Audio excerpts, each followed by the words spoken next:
right, Carlton King, former Scotland Yard Special Branch and MI6 officer and the author of Black Ops.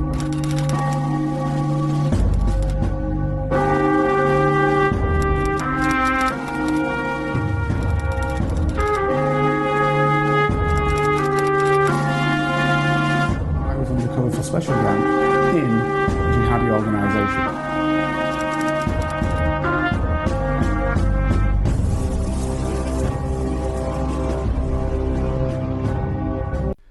My name is Carlton King, and welcome to the Black Spy Podcast, the show that shines a light on the world of secret intelligence, national security, and armed governmental personal protection operations. But actually, what we really do here on the show is we look at geopolitics in the round. That's from the macro to the micro. And last week, what we did is we spoke about one of those organisations in the United Kingdom that has defied the times, basically the royals. But what we did is we looked at it from the perspective of what other connected organisations of the state of the United Kingdom actually do to benefit from the royals, and how they cosset and save the royals, and on the other hand, how, if necessary, they allow the royals to kind of take a slight hit. And in order to demonstrate this, what we spoke about was a situation with Prince Andrew, who's now lost his princely title and is just normal Andrew. Well, it's not normal really, because he's called Mountbatten something. So it's not a normal sort of everyday name. But the reason why we did this, and we did it in our thruple, is because what we wanted to look at is the world from this perspective, how the ruling elite, and you can't argue that the royals are not part of that ruling elite, particularly in the United Kingdom, but also elsewhere in the world, how they make things function for themselves, and how they pass a way of thinking to the everyday person in the street. So this is part 2 of that, and I ended last week on the perspective of looking at how a so-called undercover journalist went into a police station and signed papers to be employed as a police jailer. Now, he's not a police officer doing this. He's basically a person who works in the jailing area. So when the police bring a person in who's been arrested, then this guy's job it is to put them in a cell before he goes to court, or before detectives have the opportunity to question the individual to find out whether it can go forward from being just an arrest to being charged, etc., etc. And in Britain, because we're secret, and we always are, you have to sign the Official Secrets Act to actually perform that role. In addition to that, there are other laws and legislations which say you cannot misuse police equipment, you cannot record police activity, all without having a lawful reason for doing so. And my argument was last week that, yeah, you could do that if you are a regular police officer or police staff, as we call it, who've been employed, and then you see things that you don't like, it's violence or corruption or whatever it might be, and then you act as a whistleblower, you go to your seniors and you tell them. But not when you are a journalist whose express reason for joining and performing this role is to actually find some dirt on the organisation. And that you do that for 7 months, frankly, getting very little information from that.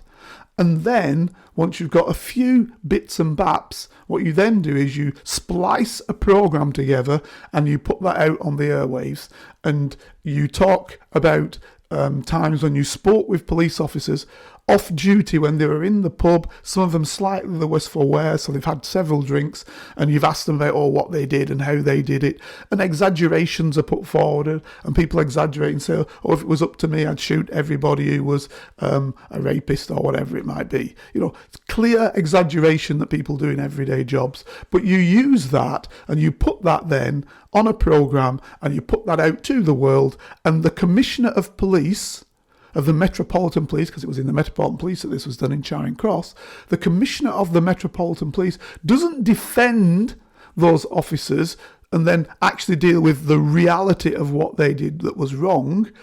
and then charge the individual for lying on his application, because he clearly lied on his application. He wasn't there to perform the role. So lying on application can also be an offence, and is clearly an offence when you record things on a secret camera directly from a police computer system that only police have access to and should not be used by anybody except for police purposes. And police officers day in, day out are being fired for doing this, and sometimes being charged criminally. It's called perverting the course of justice for doing this, or gross misconduct, etc., in a public office, are doing this all the time. So this guy's in a public office, and then he's carried out gross misconduct. And I tell you, the Commissioner not once looked at any of the things that he did was wrong. Now, why am I mentioning this? And why does this part 2 start off with that again when I ended part 1 with that? Because I wanted you to hear it again.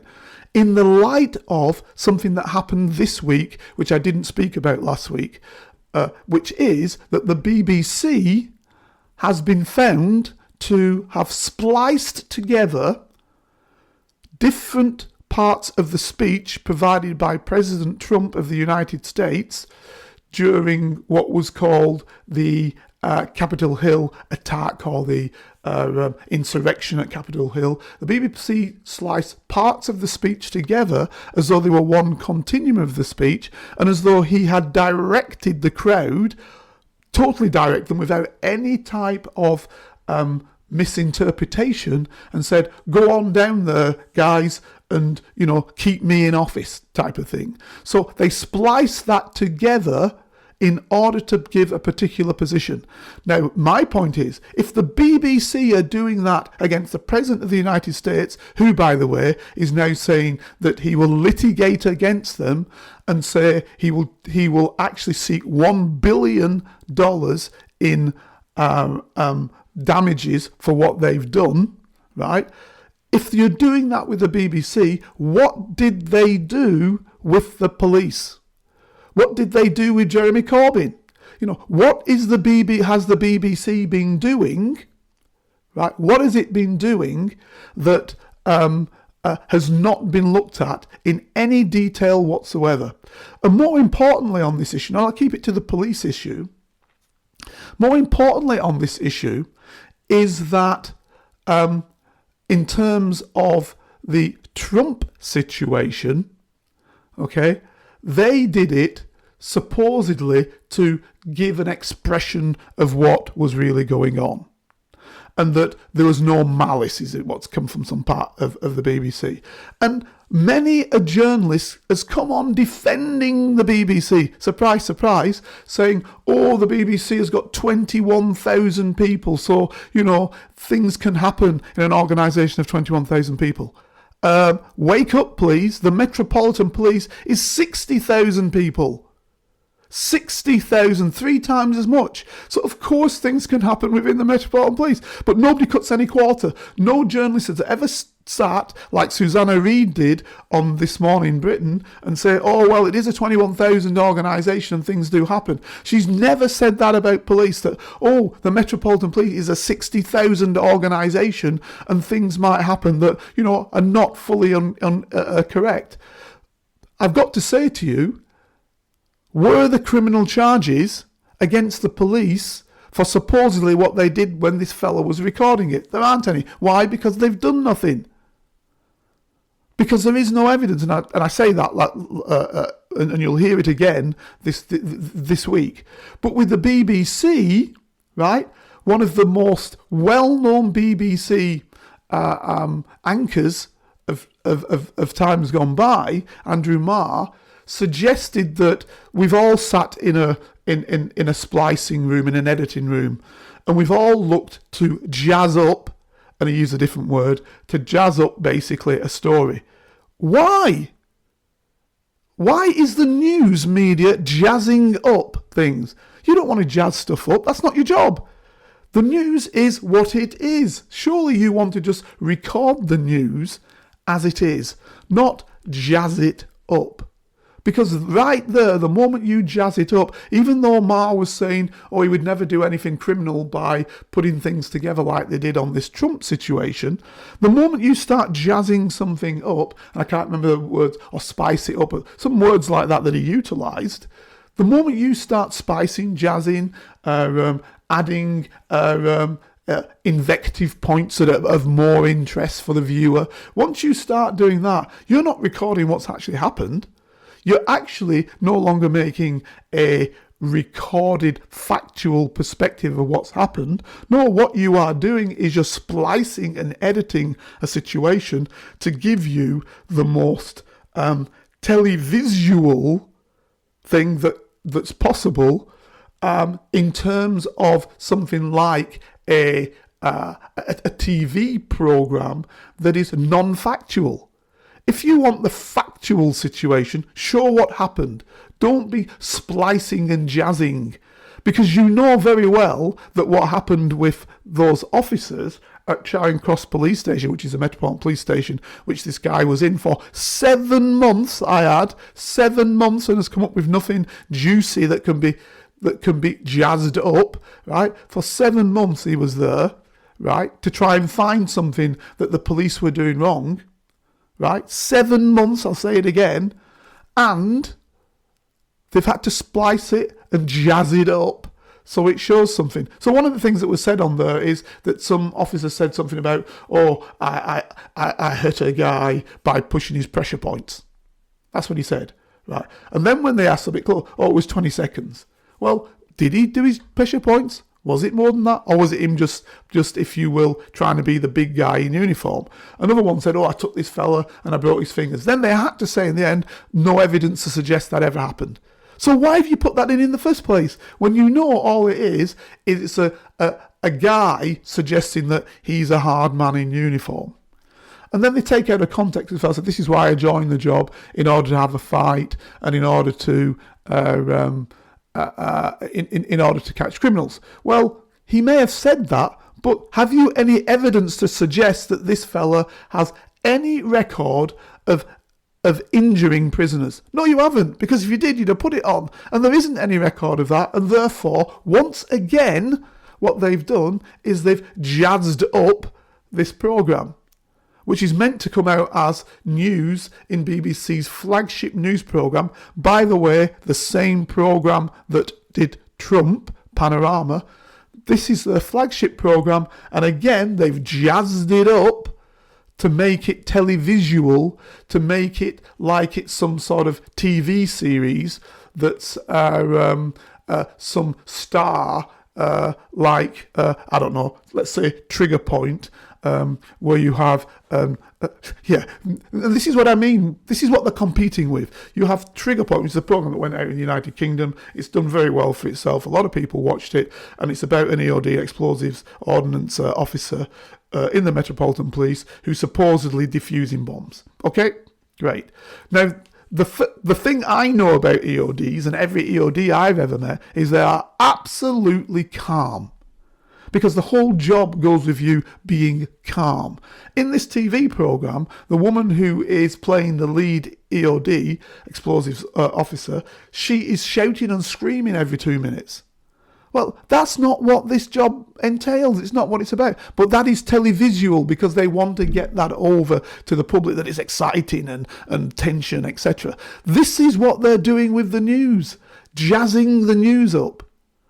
So please, I make no apology for the first 5 minutes of this next episode being a repeat of the end of last week's episode, because I want you to understand this in the context of what it's like when the media actually goes out to get somebody, as opposed to when the media doesn't go out to get somebody like Andrew, right?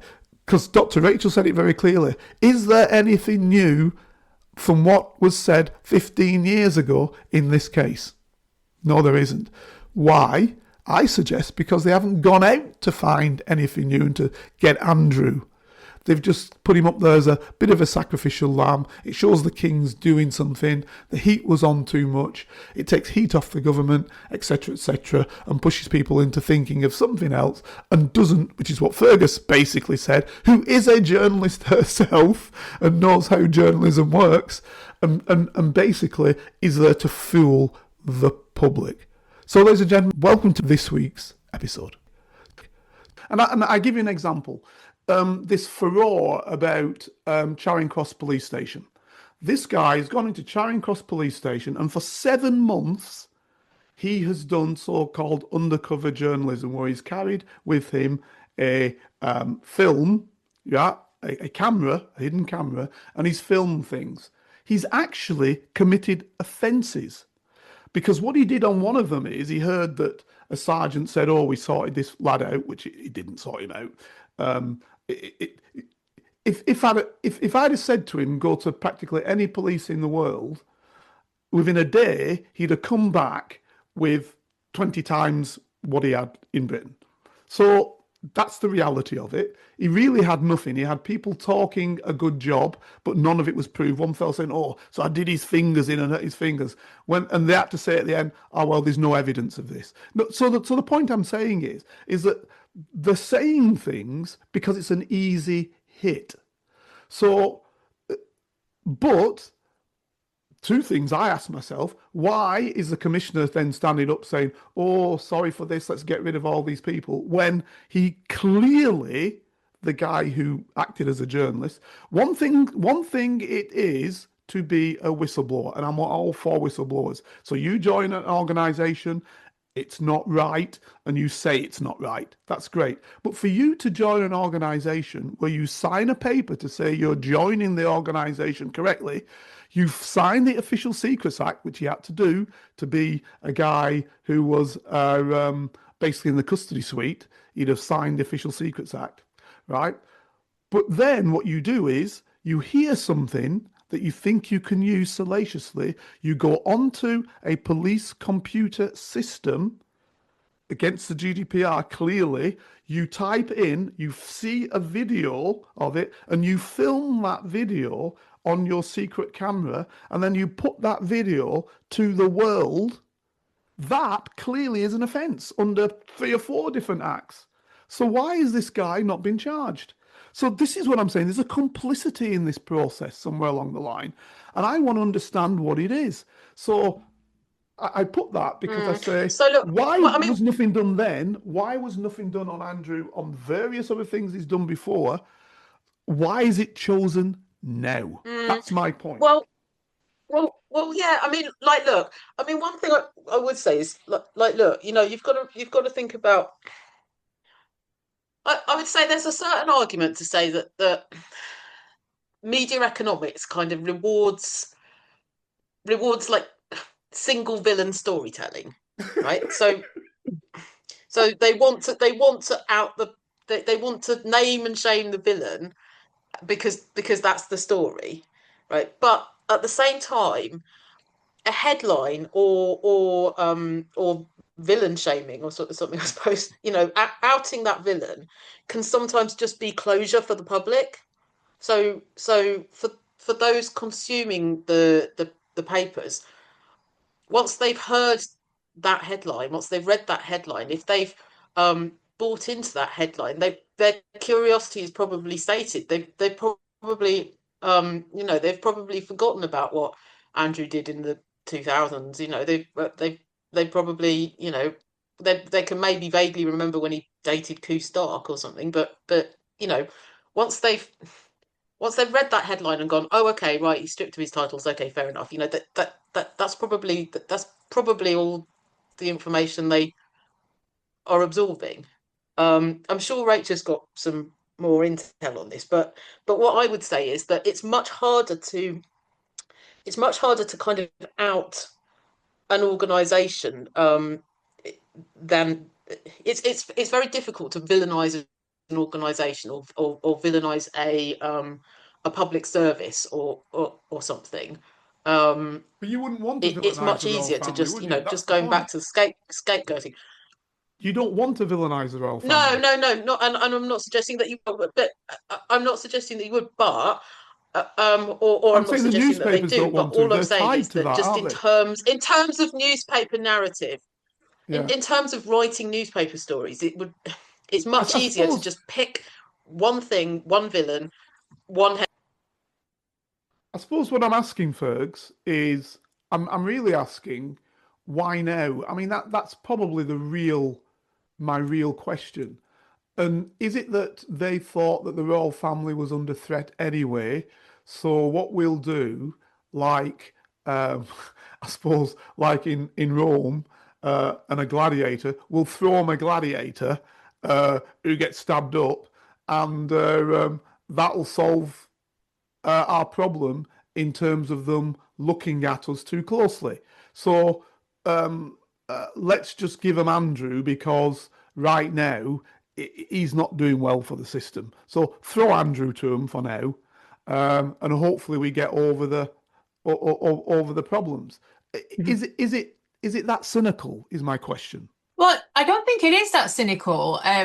Because if you think about the palace's announcement of this, they made it quite clear that they had done this because he hadn't admitted responsibility.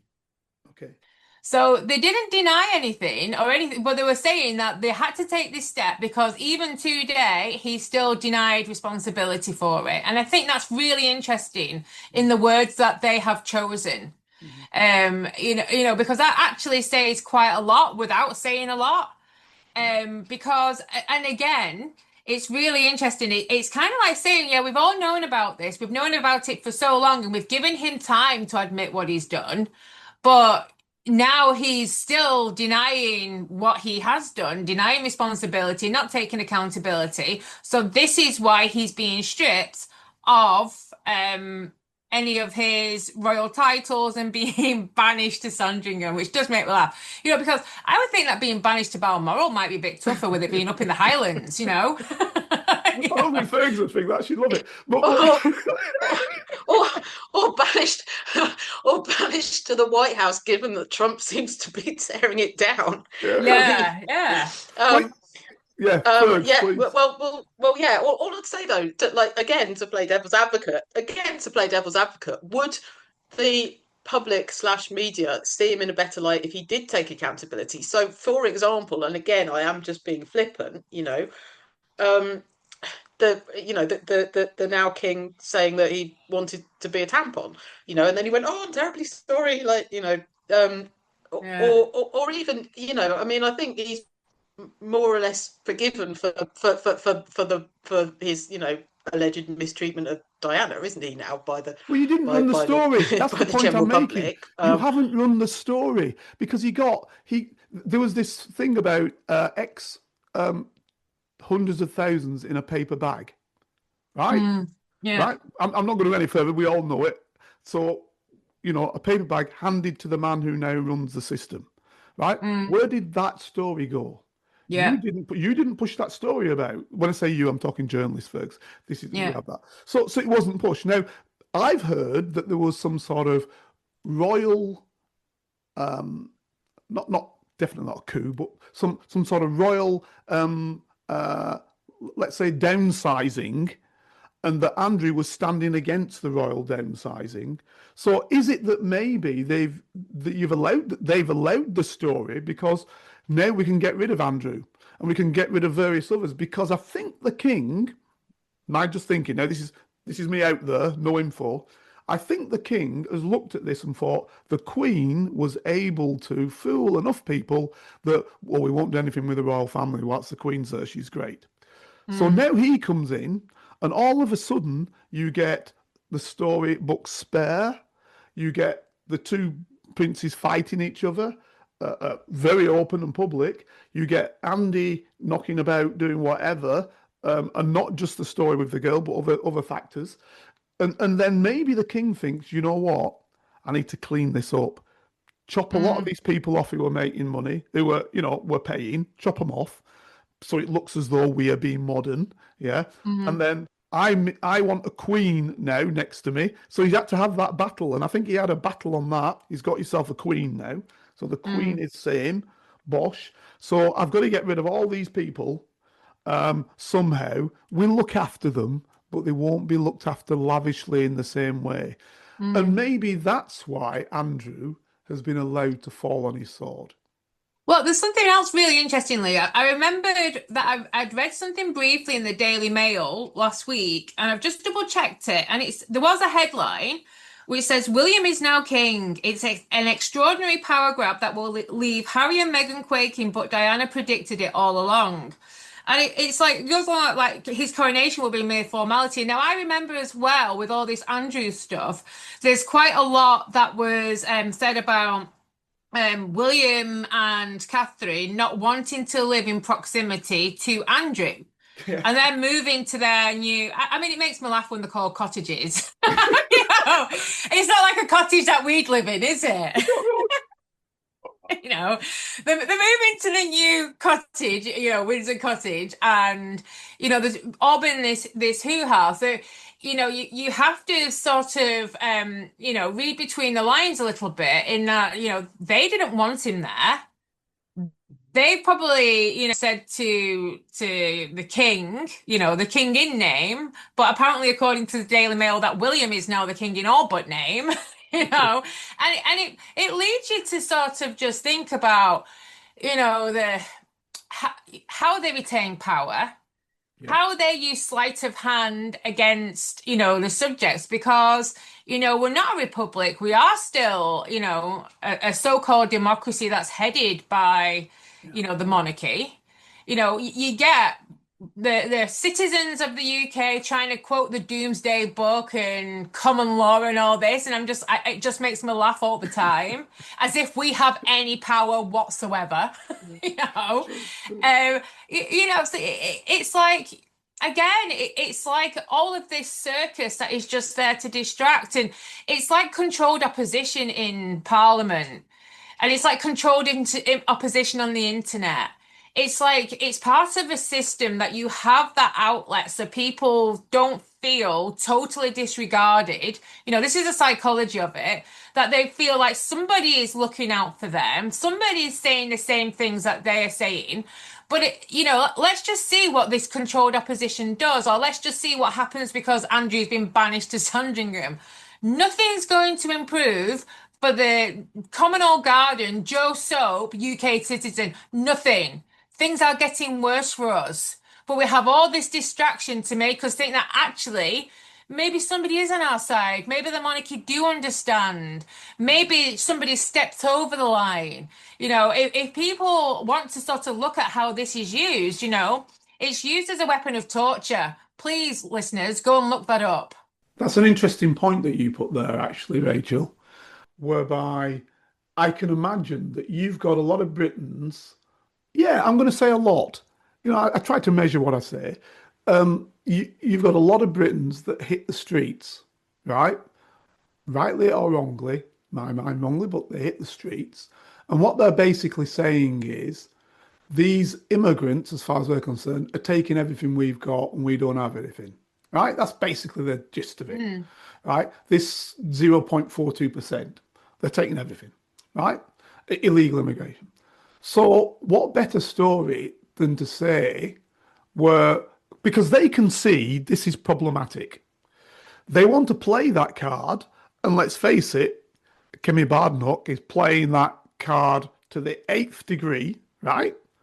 Another one is former Home Secretary, what's she called? I forgot her name. She's playing it to the 8th degree. So a lot of the Tories are playing this card to the 8th degree. Swallow Braverman. Swallow Braverman, exactly. Yeah. Swallow Braverman playing this card. This card is being played massively, right?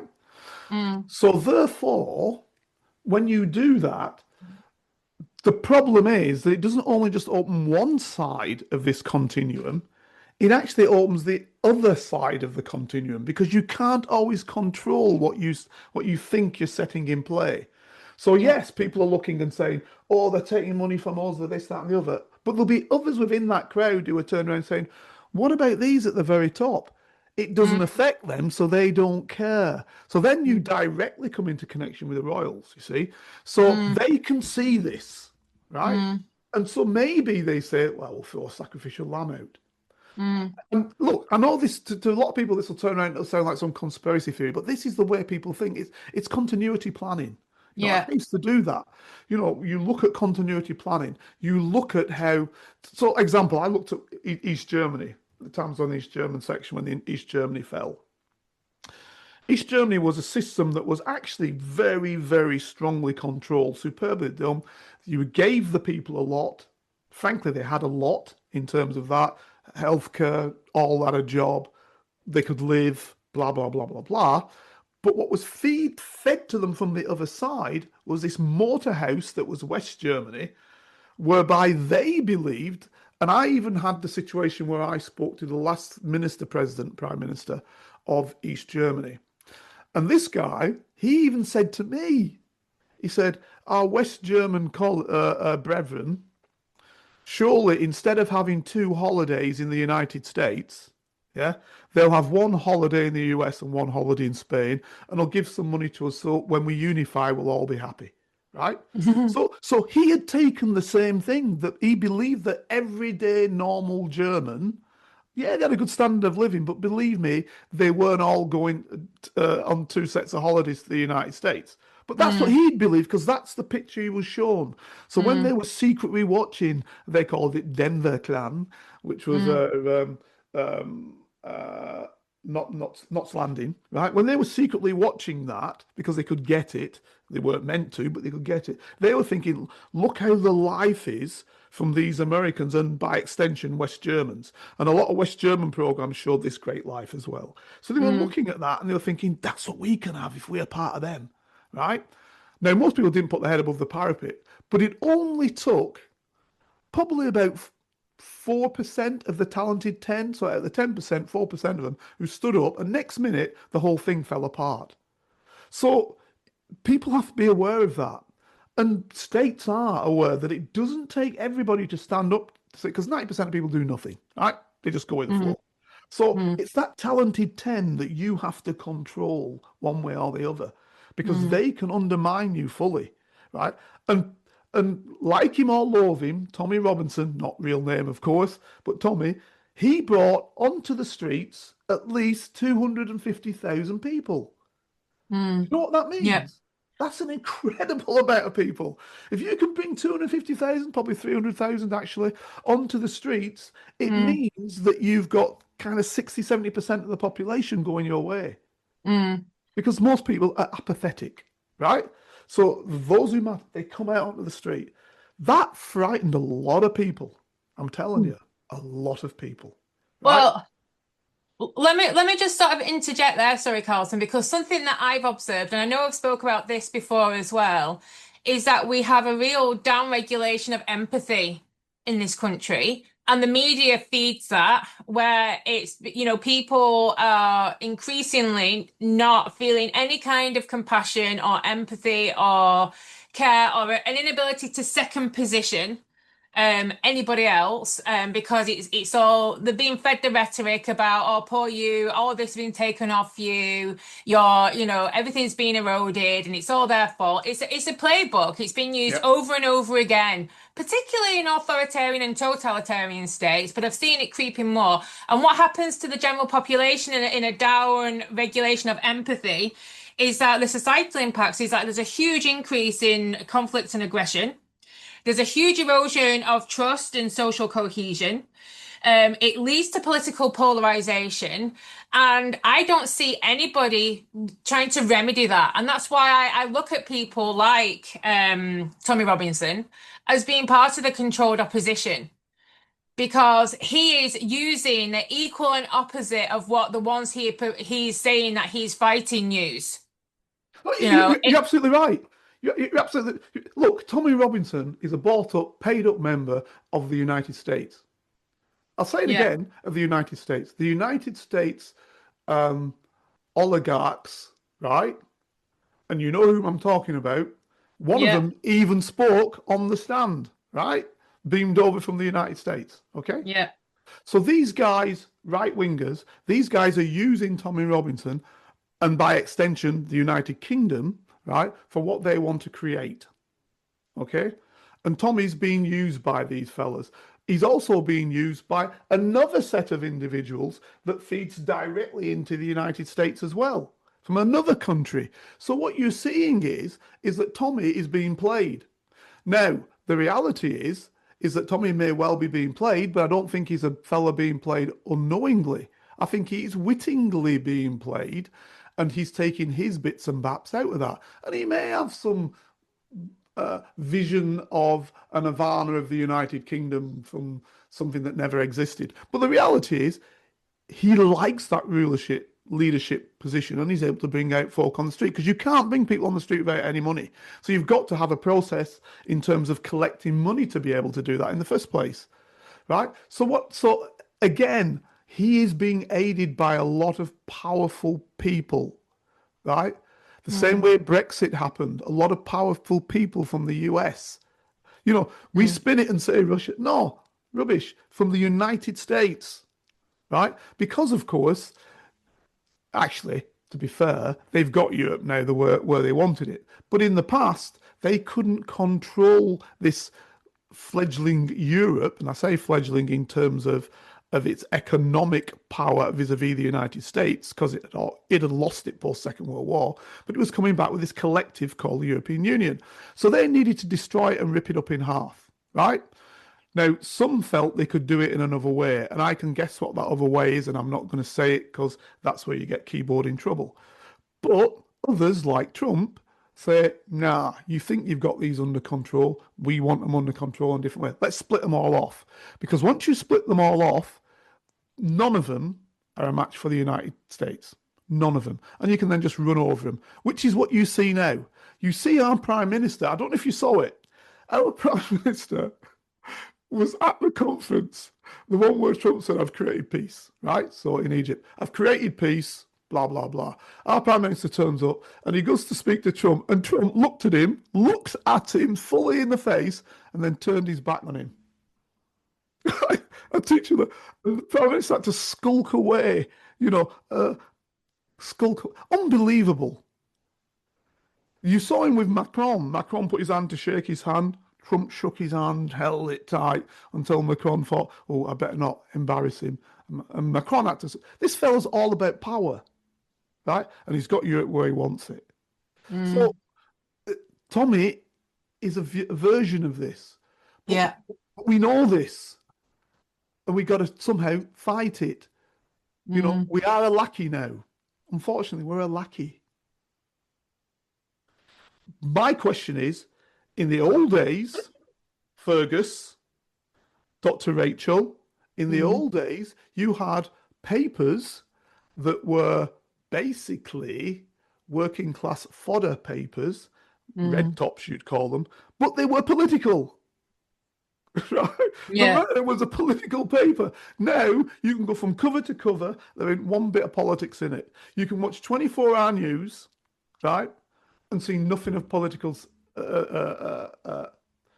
truth at all, or truth at all in it. Yeah. So the war's been won against the media. So this was my question to Fergus: how have they won that war? Oh, I mean, historically, like the sun and the mirror would sway elections, would win. I completely agree with you. They were the voice of the population to the, from the white van man to the, to the dad that's looking at page 3, to the, to the dear Deirdre, to the, essentially it was kind of this sort of weird sort of this kind of zeitgeist of the working class population of a certain time. Look,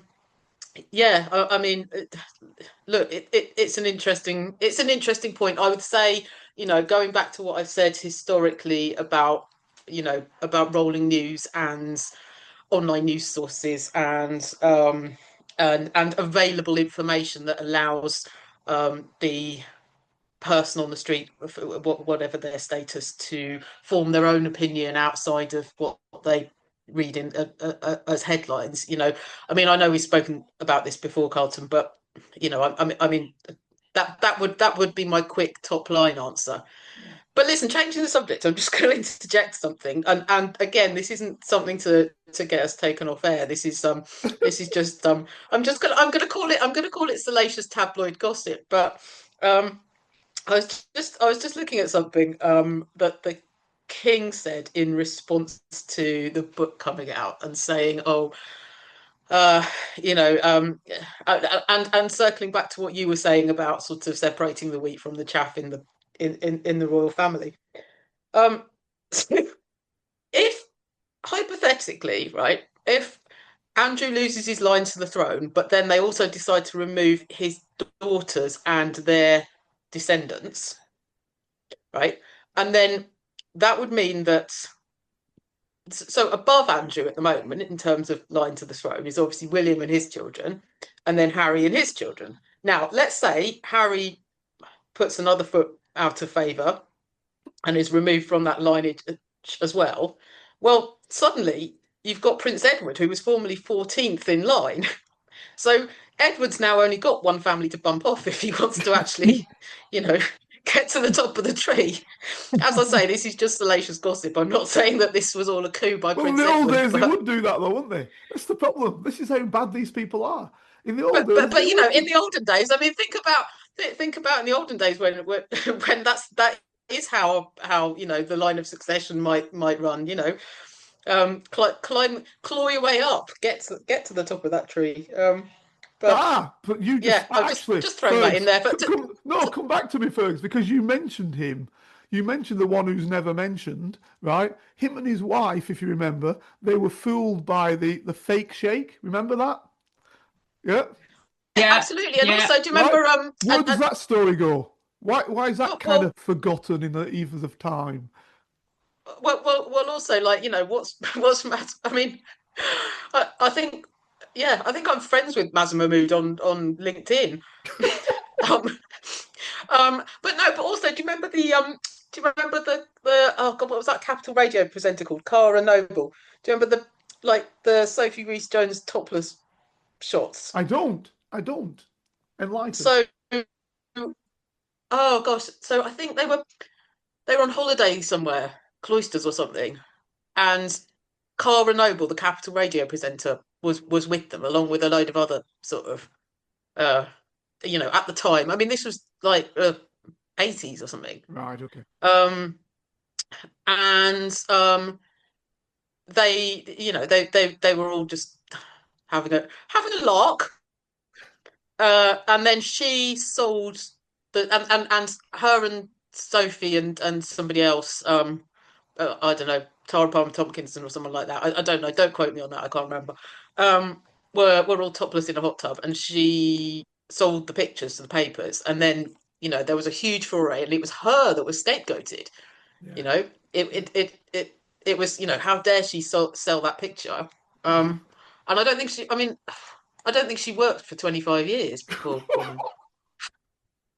So this, I mean, essentially, she was only doing what it was 1999, right? And she sold the pictures to the Sun, and the Sun had to apologise for it, etc., etc. Cara never worked again. She was Chris Tarrant's kind of anchor woman, right? But but then look at the Kate Middleton topless shots, which are random paparazzi took in the south of France or whatever, and they just bought them and ran them. You see, this is interesting because you mentioned in this, clearly the protection given for that aspect of what happened then, was it greater, or was it that they felt more secure and able to demand that nothing was done about it? That's my question to you as a newspaper person. And on the other side, my question to you, Dr. Rachel, as a medical person, is how does this react in terms of the public? Do they really give a damn about that? Are they fooled to such an extent that they don't care? Or would that for some in the public suggest that these are not the right people for us because they don't have the gravitas. Is that all just not real? Is it just that, frankly, the average member of the public, psychologically probably doesn't care? I don't think it's as simple as they don't care. I think people have been trained. The brain has been conditioned to respond to certain things and to ignore other things. I know that I find it quite frustrating that people in general look for it's just like sort of the shallowness and look for easily digestible information rather than wanting to do a deep dive into the truth. And nobody's immune to it, and I think the pace of life is such as well, is that it's nigh and impossible to give anything any kind of deep thought. So basically people are just responding and reacting, and to a certain degree, when we're talking about people who are being arrested for writing things, down on X, formerly known as Twitter, and Facebook things, people are literally repasting and reposting things that other people have wrote because they're recognizing something in that sparks that reaction to them. And then maybe a couple of hours later, they're removing that post.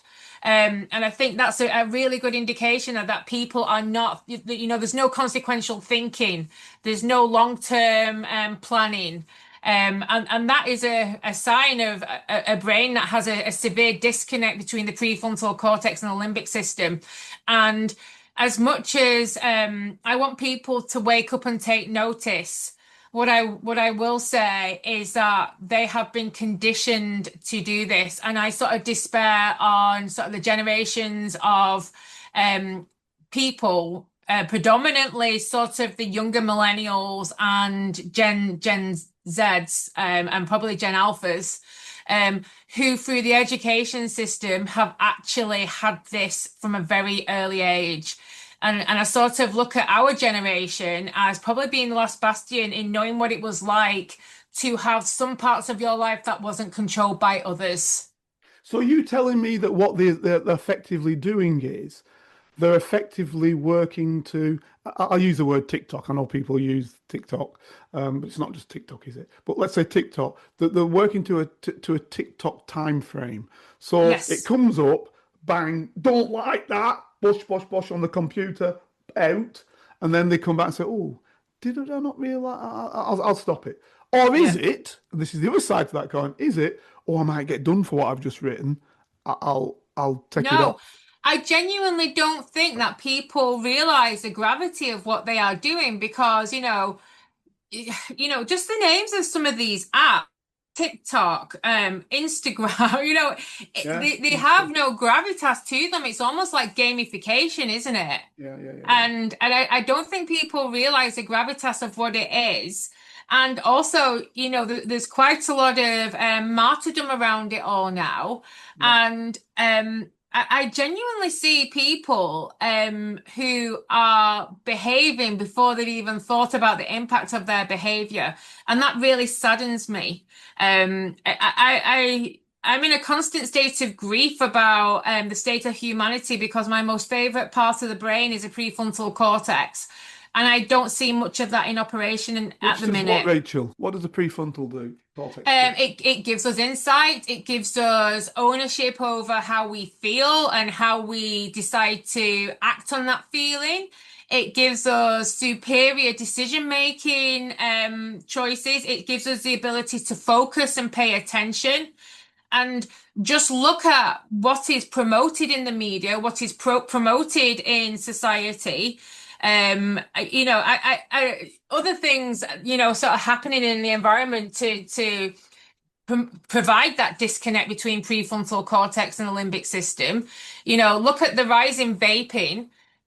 Nicotine absolutely destroys the developing brain. It destroys it. I don't understand why we've not got a public health campaign like the Just Say No with the drugs. No, Because seriously, of the amount of damage being done. Seriously, nicotine destroys Yeah, the the brain. developing brain, it reduces the impact on the prefrontal cortex being able to develop and have connections to the limbic system. The more connections our prefrontal cortex has to the limbic system, the more in control of our emotions we are, and the more able to have sort of I suppose the decision about whether something is real or not, is this situation that we're being told is scary, is that real or not? We live in a constant state of fear and anxiety, and people behave in a certain way because of that.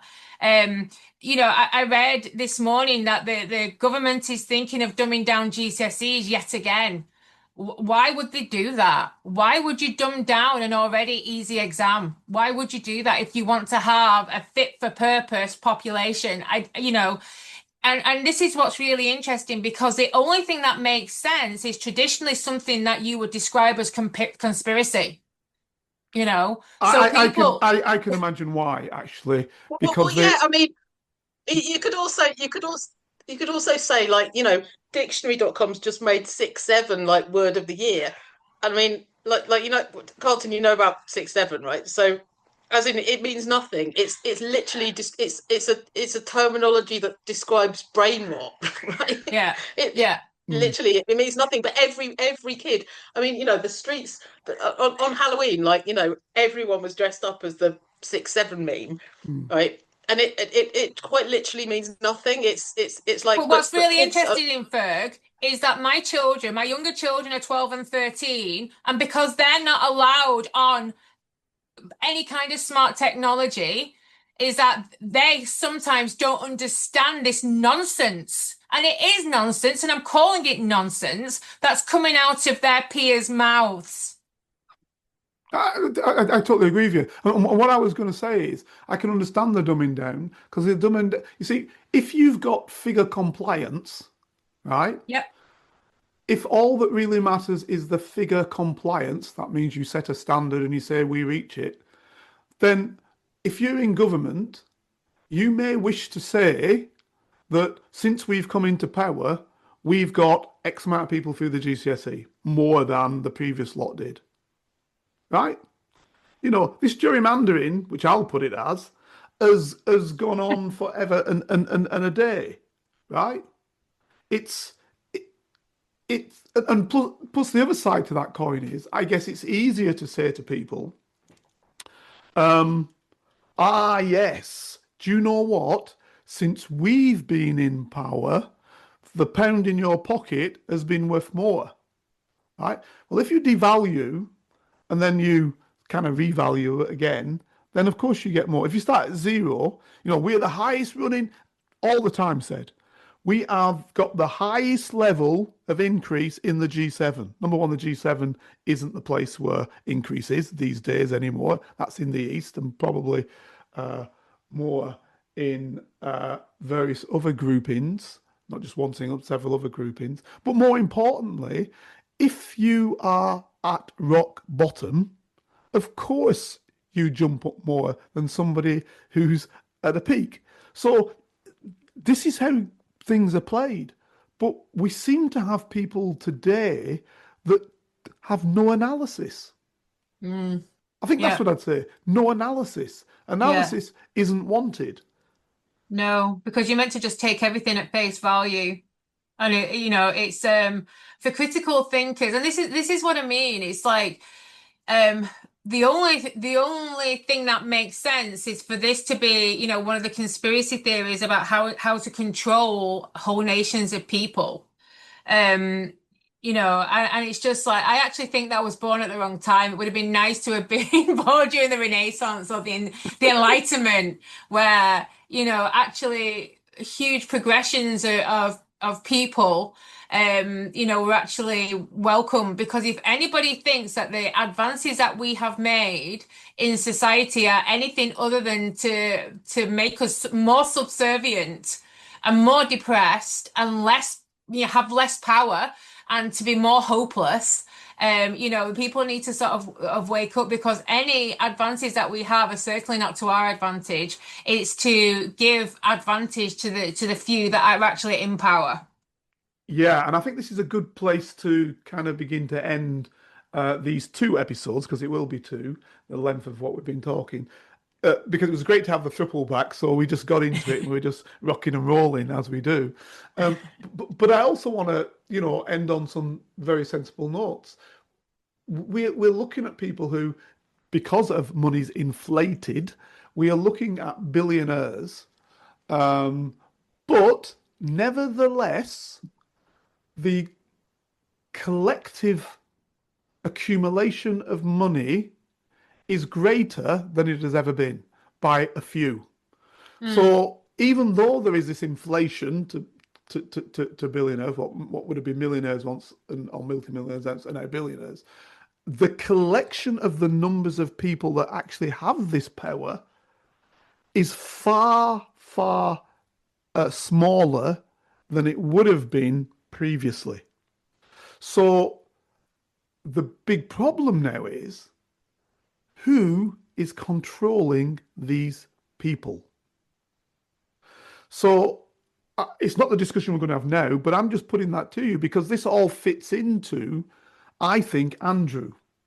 Because this guy has been a guy who hasn't had that amount of wealth, but because of whom he was, believed he should have had that kind of wealth.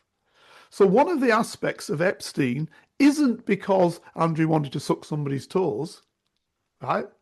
It was actually because Epstein could finance him. And his his wife, and his ex-wife. Absolutely.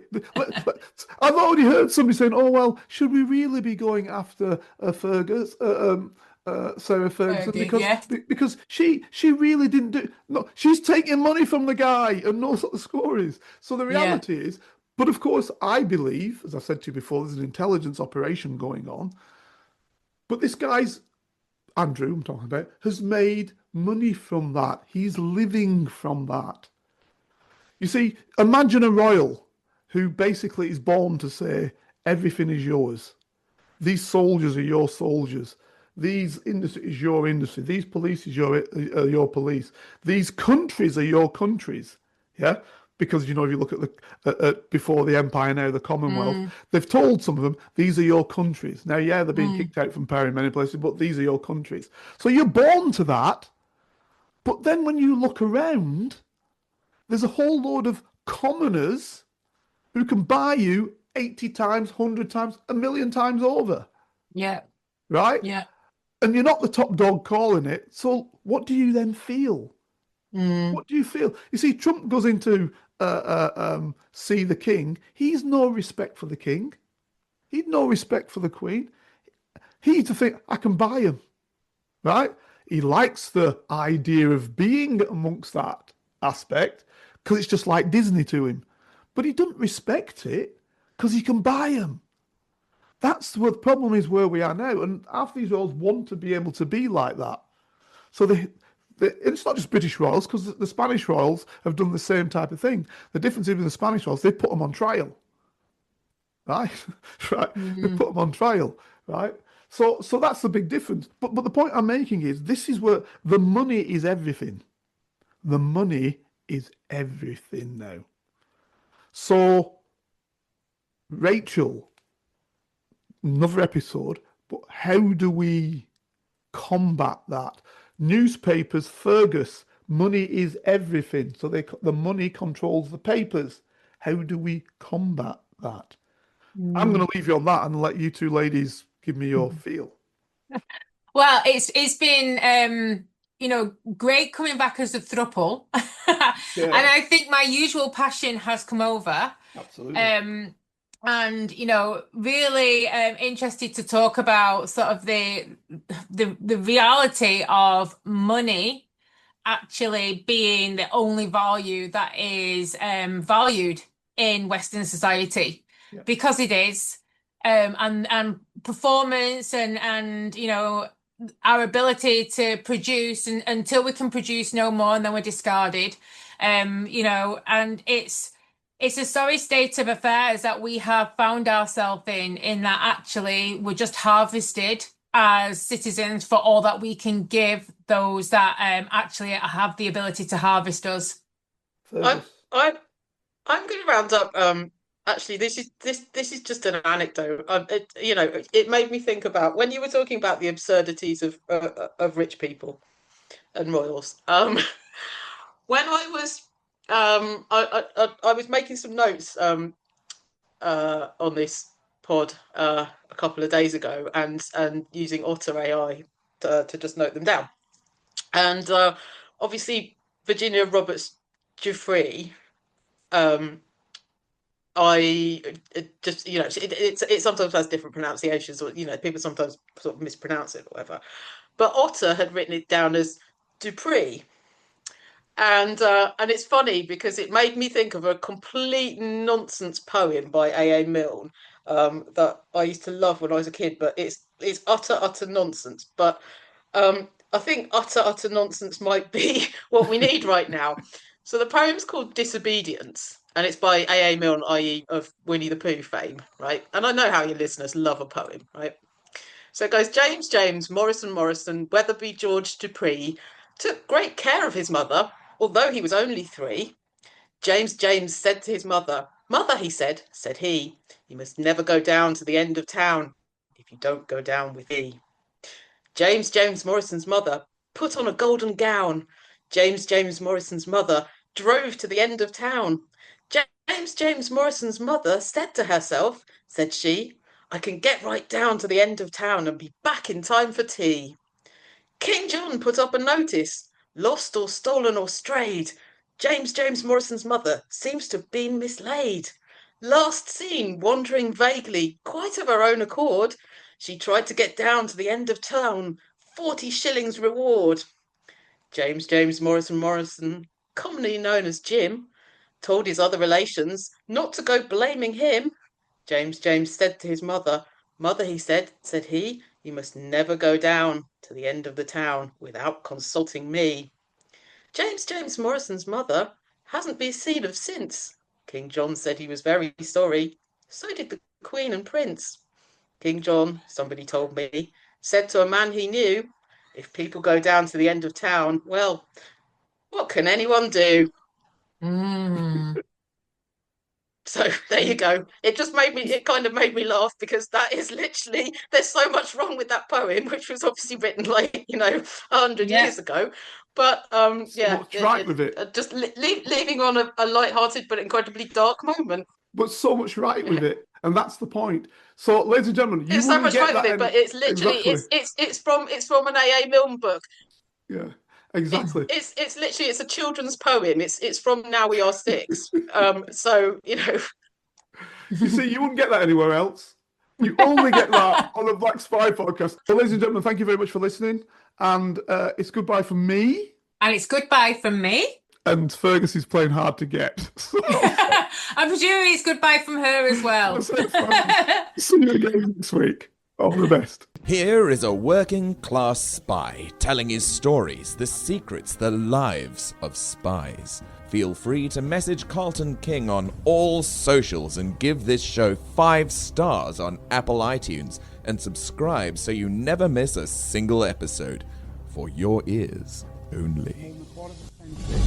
I was a member of Her Majesty's Secret Intelligence Service.